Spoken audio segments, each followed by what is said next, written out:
kasih kami ucapkan kepada Bapak Haji Ibrahim Bahar yang telah membacakan kitab suci Al-Quran. Moga-moga yang membaca dan yang mendengarkan mendapatkan rahmat dari Allah Tuhan Yang Kuasa. Amin, amin ya rabbal alamin. Dan sekarang tibalah saatnya yang kita nantikan, yaitu santapan atau tausiah yang akan diberikan oleh Bapak Ustadz Afif Habka kepada Bapak Ustadz Afif Habka.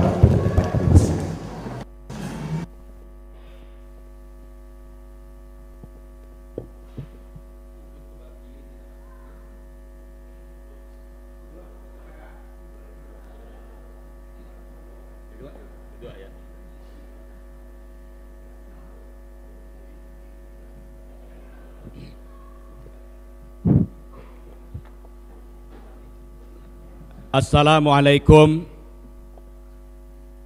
warahmatullahi wabarakatuh.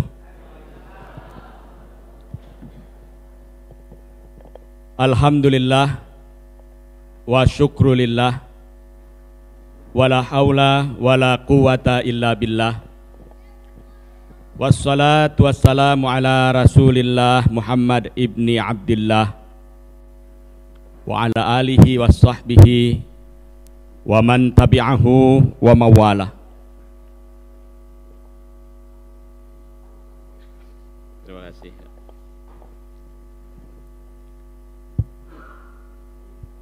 Hadirin dan hadirat, abang-abang, adik-adik, rahimakumullah. Saya terus terang duduk di sini tidak berasa saya duduk berada di luar negeri. Sudah 3 malam saya berada, mungkin karena memang yang saya temui adalah warga yang sebetulnya saya rindukan.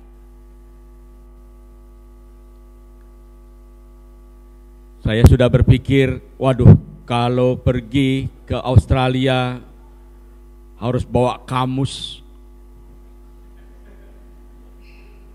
Ternyata kemarin itu tadi malam ada anak muda. Kami bertemu dalam suasana pemutaran film di bawah lindungan Ka'bah. Dia diperkenalkan oleh ibunya. Iko anak ambo. Si anak dia mengatakan, awak nak pandai bahasa Indonesia doh. Awak cakap saya tuh main-main. Ternyata betul dia tidak bisa bahasa Indonesia. Dia hanya bisa bahasa awak sama bahasa Inggris. Mungkin ibunya ada di sini. Luar biasa. Hadirin yang dimuliakan Allah Subhanahu wa taala. Inilah semacam apa yang saya katakan, kesan yang sangat mendalam bagi saya pribadi. Hadir dalam suasana masyarakat Minang khususnya dan masyarakat Indonesia pada umumnya. Ibu-ibu dan bapak-bapak sekalian, saya ingat meskipun saya ini lahir di Jakarta, gadang di Jakarta, sekolah pernah di Jawa Timur. Saya berada di kampung itu paling lama 3 hari. Di kampung, tapi di Bukit Tinggi lebih lama gitu. Di kampung 3 hari, di Bukit Tinggi lebih lama. Jadi saya paksa-paksakan, setiap ngomong Padang saya paksakan. Ada orang awak ngomong Padang saya, ngomong awak saya. Begitu kita mulai pakai bahasa awak, itu yang saya ajak ngomong rupanya nyerocos bahasa awaknya. Wah, sayanya nggak ngerti. Nah, itulah yang saya alami di sini ternyata. Saya bertemu dengan abang-abang di sini. Ternyata begitu dia hajar bahasa Padang yang benar, wah, saya nyerah. Memang Maaf, mungkin ada yang bukan orang Ngawak. Kita ini orang Ngawak ini punya satu spesifikasi. Orang Ngawak itu tidak dapat diam. Dimanapun dia berada, dia ingin aktif.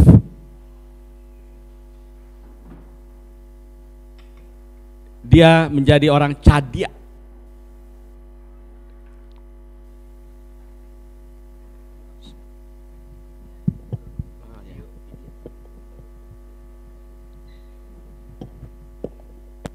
Maka dari itu, sebelum kita mulai, saya ingin cerita sedikit. Saya punya cerita tentang orang Ngawak. Dia tinggal di kampung, nama kampungnya itu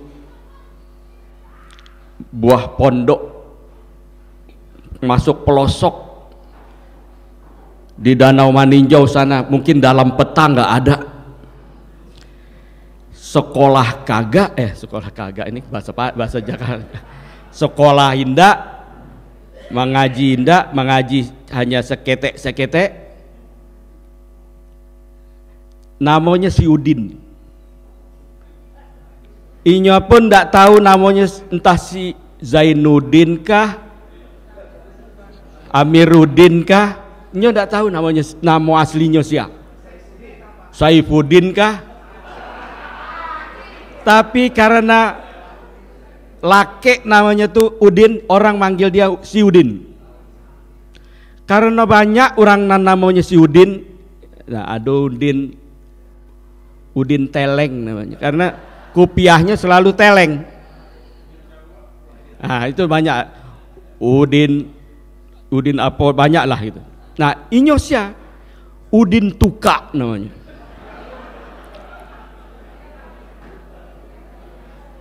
Tuka lah tantu bu, tuka korengan ya. Ya ini ada cerita tentang tukanya ke. Nyo berubah di puskesmas. Nyo daftar, ditanya jo suster, nama, dia bilang Nankida.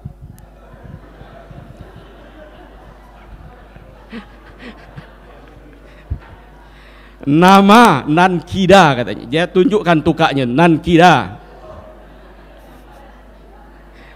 Lalu si yang daftar nulis Nankida.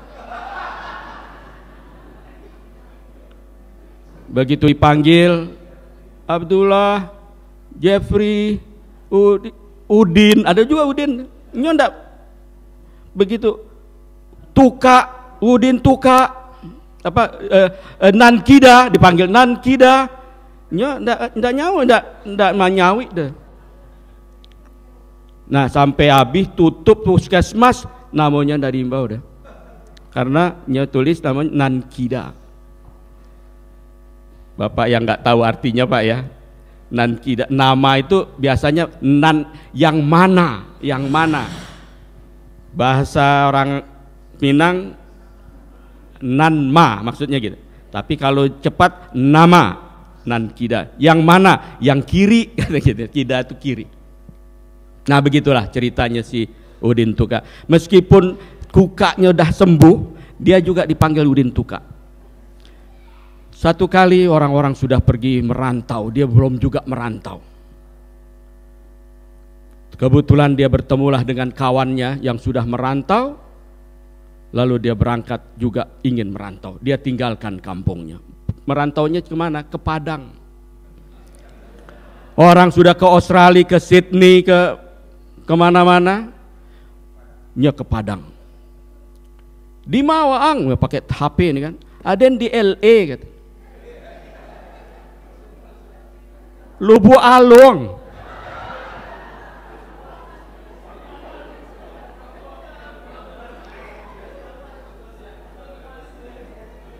Nah begitulah si Udin Tuka ini.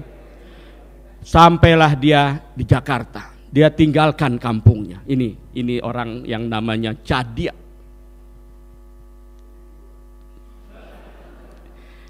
Kiranya lah sekian tahun.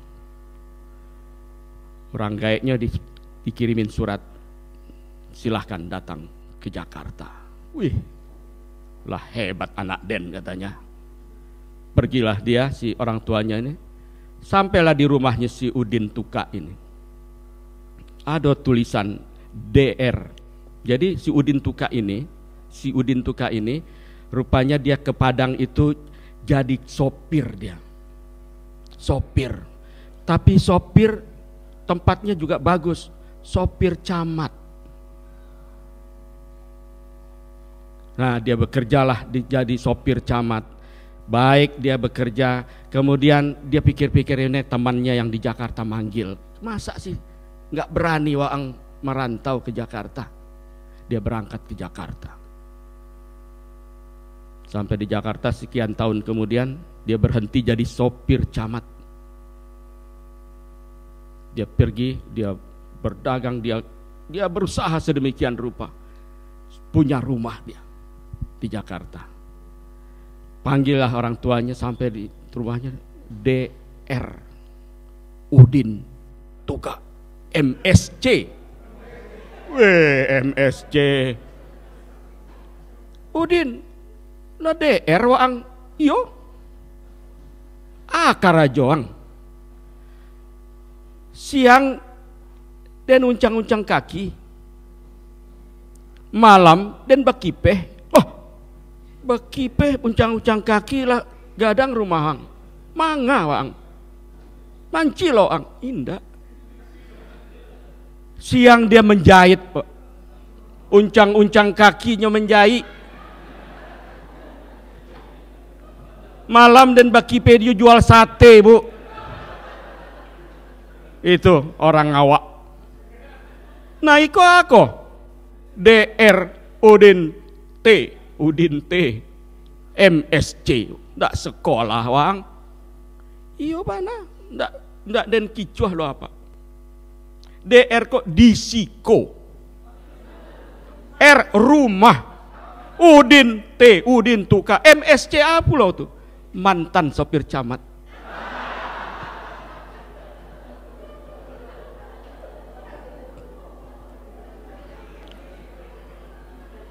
Hadirin yang dimuliakan Allah Subhanahu wa taala. Itu kelasnya si Udin Tuka. Yang seperti itu. Cadia, itulah orang awak. Uncang-uncang kakinya. Bakipehnya malam.